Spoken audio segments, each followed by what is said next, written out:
गोपाल ने देखा कि सभी घराती आशीर्वाद दे चुके हैं। अब बाराती स्टेज पर आने वाले हैं। वह जल्दी से स्टेज पर पहुंचा। जेब से 2 500 के नोट निकालकर आशीर्वाद मुद्रा में खड़ा होने ही जा रहा था कि प्रिंसिपल राधिका भी उसकी बगल में आकर खड़ी हो गई। गोपाल का दिल धक धक करने लगा। आज बरसों बाद वह फिर से उसके करीब खड़ी थी। सभी लोग जोड़े से स्टेज पर जाकर दूल्हा दुल्हन को आशीर्वाद दे रहे थे। गोपाल आज ना जाने क्यों खुद को अधूरा सा महसूस कर रहा था। खुद की भतीजी की शादी थी। वह 41 साल का था, कॉलेज में लेक्चर था, फिर भी कुंवारा था, सुंदर था, हैंडसम था, फिर भी उसकी शादी नहीं हुई थी। परिवार के सभी सदस्य आशीर्वाद दे चुके थे। अब रिश्तेदार और मोहल्ले के लोग जोड़ों से आकर दूल्हा दुल्हन के सर पर हाथ रखकर फोटो और वीडियो बनवा रहे थे। जो भी कोई स्टेज पर जाता उसके हाथ में पैसे भी थे। कन्यादान और न्योते के 50 रुपए लिखवाने वाले भी हाथों में 100 के नोट लेकर कैमरे के सामने अपनी लाज बचाने की कोशिश कर रहे थे। बेमन से ही सही, मगर जेब सबको ढीली करनी पड़ रही थी। कुछ समझदार थे। वह एक हाथ में 100 का नोट पकड़े हुए थे। एक 100 का नोट अपनी पत्नी को पकड़ा रखा था। पत्नी दुल्हन के हाथों में शगुन दे रही थी। पति दूल्हे के हाथ में शगुन दे रहा था। यानी 200 रुपये में उनका काम निकल रहा था। जो अनाड़ी थे वह दोनों हाथों में 100 का नोट पकड़े हुए थे और पत्नी को भी 2 नोट पकड़ा रखे थे ताकि दूल्हे व दुल्हन को अलग अलग शगुन दे सके। इनके 400 रुपये खर्च हो रहे थे। जो अमीर थे या कैमरे के सामने खुद को थोड़ा अमीर दिखाना चाहते थे, उनके हाथ में 200 या 500 के नोट थे। जिस लड़की की शादी थी उसकी कॉलेज की प्रिंसिपल राधिका भी शादी में आई हुई थी। राधिका 40 साल की थी। अजीब बात यह भी थी कि वह अभी तक कुंवारी थी। उसने अपनी मुट्ठी में 2 500 के नोट दबा रखे थे। बस मौके की तलाश में थी कि कब स्टेज पर जाए और आशीर्वाद देकर अपने घर का रुख करे। गोपाल ने देखा कि सभी घराती आशीर्वाद दे चुके हैं। अब बाराती स्टेज पर आने वाले हैं। वह जल्दी में स्टेज पर पहुंचा। जेब से 2 500 के नोट निकालकर आशीर्वाद मुद्रा में खड़ा होने ही जा रहा था कि प्रिंसिपल राधिका भी उसकी बगल में आकर खड़ी हो गई। गोपाल का दिल धक धक करने लगा। आज बरसों बाद वह फिर से उसके करीब खड़ी थी। दोनों इतना करीब खड़े थे कि उनका शरीर एक दूसरे को छू रहा था। जानी पहचानी खुशबू ने गोपाल को भाव विभोर कर दिया। वह सोचने लगा, ये आज भी वही सेंट लगाती है। इसकी आदतें जरा भी नहीं बदली। एक ही चीज़ें को इतने लंबे समय तक अपनी पसंद बनाए रखना इसकी आदत है। शायद ये आज भी मुझे उतना ही चाहती है, तभी तो मेरी तरह कंवारी है। अगर किसी और को चाहती तो अब तक शादी नहीं कर लेती। उधर राधिका भी जानबूझकर गोपाल के साथ आ खड़ी हुई थी। वह सोच रही थी, ले तुमने मुझे जिंदगी में शामिल नहीं किया, लेकिन आज एक ही फोटो में तेरे साथ शामिल हो गई हूँ।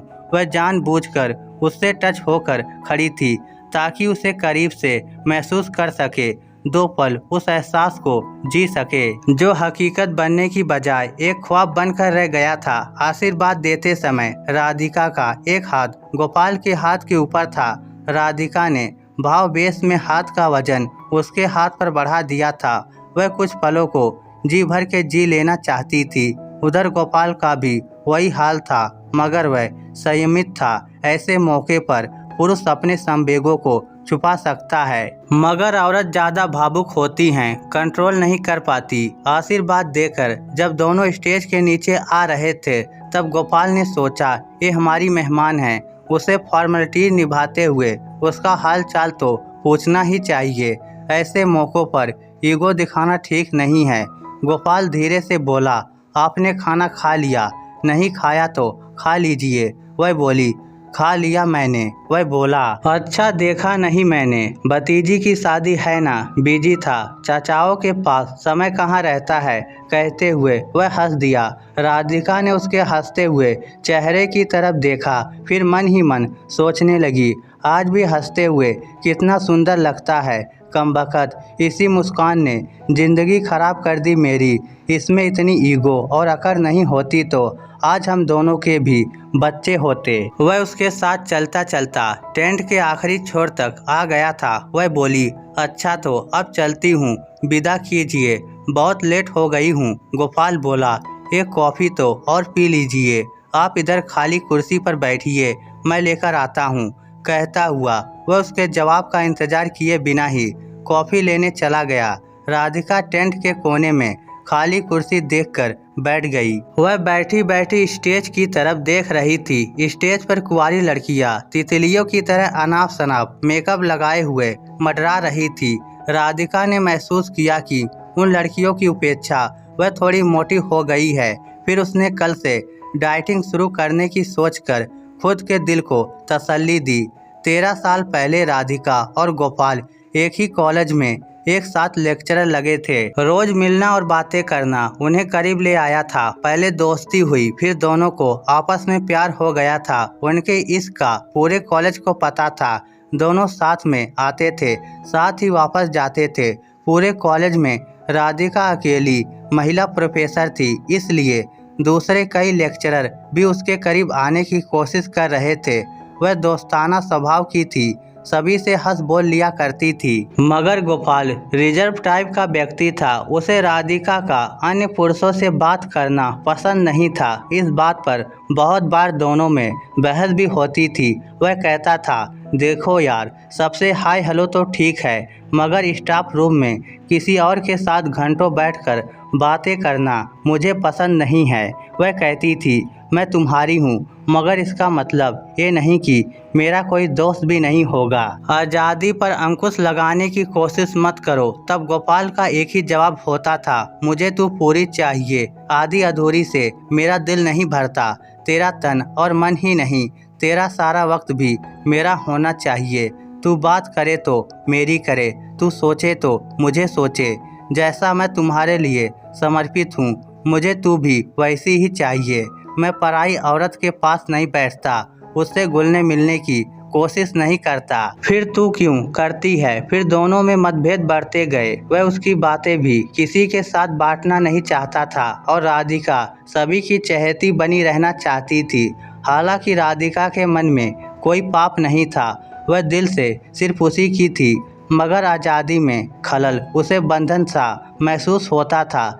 जब मतभेद बढ़ रहे थे तब अन्य लोग उन्हें समझाने की बजाय आग में घी डाल रहे थे। इस कारण दरार और ज़्यादा गहरी होती गई। फिर एक दिन जलाकर गोपाल ने अपना ट्रांसफ़र दूसरे शहर की कॉलेज में करवा लिया। इसका परिणाम ये हुआ कि दोनों में बोलचाल बंद हो गई। कहते हैं, बोलचाल बंद होते ही सुलह के सारे रास्ते बंद हो जाते हैं। फिर एक दूसरे को वह भी सुनाई देता है जो उसने कहा ही नहीं। जब कभी मिलते थे तो एक दूसरे को इग्नोर ही करते थे। इग्नोर करते करते कई साल गुजर गए थे। टूटकर लौटना कोई भी नहीं चाहता था, मगर दोनों किसी और से शादी भी नहीं कर रहे थे। कमबख्त ईगो जवानी के कई साल खा गई थी। गोपाल कॉफ़ी के 2 कप ले आया था। एक राधिका को देकर दूसरे कप से खुद कॉफ़ी पीने लगा। दोनों आमने सामने बैठे थे। इससे राधिका थोड़ी सी नर्वस थी। वह बार बार पहलू बदल रही थी। कौन से कोण से वह ज़्यादा खूबसूरत नजर आती है वह अच्छी तरह जानती थी, मगर वह तो बिल्कुल सामने बैठ गया था। अब वह कुर्सी को तिरछी करके नहीं बैठना चाहती थी। उसे यह भी डर था कि अगर कुर्सी को तिरछा किया तो लाइट की उल्टी दिशा में उसका चेहरा हो जाएगा, शायद इससे वह सांवली नजर आएगी। फिर भी वह डर रही थी कि पता नहीं वह सुंदर लग रही है या नहीं। वह ब्यूटी पार्लर होकर आई थी, फिर भी नर्वस थी। उसे दुनिया की कोई परवाह नहीं थी, मगर गोपाल की नज़रों से वह हमेशा खूबसूरत बनी रहना चाहती थी। गोपाल ने उसे शादी में इनवाइट नहीं किया था। शादी का कार्ड तो गोपाल की भतीजी ने उसे भेजा था। उसकी भतीजी श्रुति ने ग्रेजुएशन राधिका के कॉलेज से ही किया था। कहते हैं फ्री ही नहीं, उससे संबंधित हर चीज़ प्यारी लगती है। राधिका कॉलेज की प्रिंसिपल थी, फिर भी जब तक श्रुति उसके कॉलेज में पढ़ी तब तक लगभग वह उससे रोज़ बात कर लेती थी। उससे मिलने का एक ही कारण होता था कि कैसे भी हो उससे बातों ही बातों में गोपाल का हालचाल पूछना होता था, ताकि दिल को थोड़ा सा करार आ जाए, ताकि दिल को थोड़ा सा सुकून मिल जाए। उसने गोपाल के लिए अपनी स्टूडेंट श्रुति को ही सहेली बना लिया था, ताकि वक्त वक्त पर उससे गोपाल की खबर मिल सके। दोनों चुपचाप कॉफी पी रहे थे, मगर चुप थे। बहुत सी बातें थी जो दोनों शायद एक दूसरे से कहना चाहते थे, मगर उम्र, पद और ईगो ने होठों पर जैसा ताला लगा दिया था। गोपाल बोला, और कॉलेज कैसी चल रही है? अब तो जिम्मेदारियां बढ़ गई हैं आपकी, प्रिंसिपल जो बन गई हो। राधिका उदास होकर बोली, रिश्ता ना रखना है कोई बात नहीं, मगर संबोधन तो मत बदलो। आप मुझे तुम कहकर बुलाया करते थे, भूल गए क्या? वह बोला, आप भी तो मुझे तुम ही कहती थी। वह एक लंबी सांस लेकर बोली, हाँ कहती थी, मगर आपने अब वह अधिकार ही छीन लिया है मुझसे। गोपाल बोला, आप एक गरिमामय पद पर हो, पद में मुझसे बड़ी हो, तुम कहना अच्छा नहीं लगता। वह बोली, एक बात कहूँ? वह बोला, क्या? राधिका की आंखों में पानी भर आया था, मगर उसने दूसरी तरफ मुंह करके उसे जब्त कर लिया। फिर बोली, थक गई हूँ अकेले चलते चलते, लौट आओ ना। गोपाल गंभीर होता हुआ बोला, अब कोई फायदा नहीं है, वक्त निकल गया है, मैं अकेले रहना सीख गया हूँ।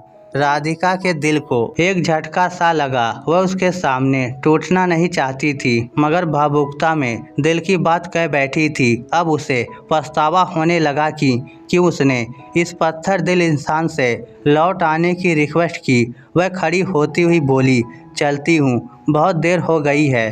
गोपाल भी खड़ा हो गया, बोला, इतनी रात को अकेले जाओगी? मैं छोड़ आता हूँ। वह बोली, क्या फर्क पड़ता है, अगर मर गई तो अब कोई रोने वाला भी नहीं बचा है। गोपाल दर्द भरे स्वर में बोला, माँ थी ना, क्या हुआ उन्हें? वह मुंह दूसरी तरफ करते हुए बोली, महामारी की दूसरी लहर माँ को खा गई। अब इस दुनिया में मेरा कोई नहीं है, पता नहीं क्यों जी रही हूँ मैं। कहते हुए वह चल पड़ी। वह बोला, छोड़कर आऊँ क्या? वह बिना पीछे देखे ही बोली, अपनी गाड़ी लाई हूँ। फिर वह उसे तब तक देखता रहा जब तक वह अपनी गाड़ी में बैठकर चली नहीं गई। उसके जाने के बाद गोपाल को पछतावा होने लगा। उसे खुद पर गुस्सा आ रहा था कि वह इतना पत्थर दिल कैसे हो गया। जिसके लिए जी रहा है वह बिना किसी शर्त के लौट आना चाहती है। उसने अपने पद का भी कोई घमंड नहीं किया, फिर वह इतना निष्ठुर कैसे हो गया? वह पहले तो इतना हृदयहीन नहीं था। राधिका जब घर पहुंची तो वह बहुत उदास थी। उसे खुद पर गुस्सा आ रहा था कि आज वह इतनी कमज़ोर क्यों पड़ गई थी। एक ऐसे इंसान के लिए जिंदगी के कीमती वर्ष खराब कर दिए, जिसे उसके जज्बात और भावनाओं की कोई कदर है ही नहीं। माना कि वह पुरुष है, टूटना नहीं चाहता, मगर मैं टूट गई थी ना। क्यों नहीं थामा मेरा हाथ? अब क्या जमीन में नाक रगड़ते हुए उसके पास जाऊं? अभी वह सोने की तैयारी कर ही रही थी कि अचानक उसके मोबाइल पर गोपाल के नंबर दिखाई दिए। उसका कॉल आ रहा था। उसके नंबर राधिका के कॉन्टैक्ट लिस्ट में नहीं थे। बरसों पहले उसने डिलीट कर दिए थे, मगर उसे आज भी बखूबी याद थे। बरसों से इन्हीं नंबरों की कॉल का तो उसे इंतजार था। गोपाल की कॉल आने पर उसकी आंखों से आंसू निकल पड़े, मगर उसने उसकी कॉल उठाई नहीं। वह अकेले ही बड़बड़ाने लगी। कुछ देर पहले तो बच्चू कह रहा था उसे अकेले जीना आ गया है, फिर फ़ोन क्यों मिलाया? अब तो 10 बार फ़ोन करेगा तभी उठाऊंगी। फिर उसके देखते देखते फ़ोन की रिंग बजनी बंद हो गई थी। वह दोबारा फ़ोन आने का इंतज़ार करने लगी। काफ़ी देर इंतज़ार किया, मगर दूसरी बार उसका फ़ोन नहीं आया। कमबख्त इश्क भी अजीब है, ये सबकी मानसिक स्थिति खराब कर देता है। फिर चाहे वह किसी कॉलेज का प्रिंसिपल हो या जिला कलेक्टर, बच्चा बना देता है साहब, क्योंकि ये इश्क है। बरसों इंतजार में लोग जवानी होम कर देते हैं। कुछ लोग तो इंतजार में ज़िंदगी गुजार देते हैं। कमबख्त वक्त जैसे ठहर जाता है, चाहिए तो बस वही चाहिए, उससे 100 गुना अच्छा हो वह भी नहीं चलेगा। रात के 2 बजे तक वह उसके फ़ोन का इंतज़ार करती रही, मगर दोबारा फ़ोन नहीं आया। वह खुद को कोसने लगी। मुझे पहली बार में ही फ़ोन उठा लेना चाहिए था। पता नहीं वह क्या कहना चाहता था। एक बार बात तो करनी ही चाहिए थी। मैं भी कितनी पागल हूँ। बरसों बाद कुछ सिलसिला शुरू हुआ है, उसे बिगाड़ने पर तुली हूँ। शादी का घर है, वह बिजी होगा, दोबारा फ़ोन करने का टाइम ही नहीं मिला होगा। फिर राधिका ने रात के 2 बजे उसके नंबर मिला दिए और करती भी क्या। कमबख्त दिल ने मजबूर कर दिया था। उसने तुरंत फ़ोन उठा लिया। राधिका बोली, आपका फ़ोन आया था, मैं उठा नहीं पाई, खाना खाकर आई थी, इसलिए आते ही आंख लग गई थी। अभी खुली तो फ़ोन देखा। क्यों किया था? वह बोला, बस यूं ही कर लिया। आप इतनी रात को घर गई थी, चिंता हो रही थी, सोचा पूछ लूं सुरक्षित पहुंच गई क्या। वह झल्लाकर बोली, पिछले कई सालों से अकेले जी रही हूँ, एक्सीडेंट भी हुए हैं कई बार, डरती डरती घर पहुँची हूँ, तब कभी मेरी चिंता हुई क्या।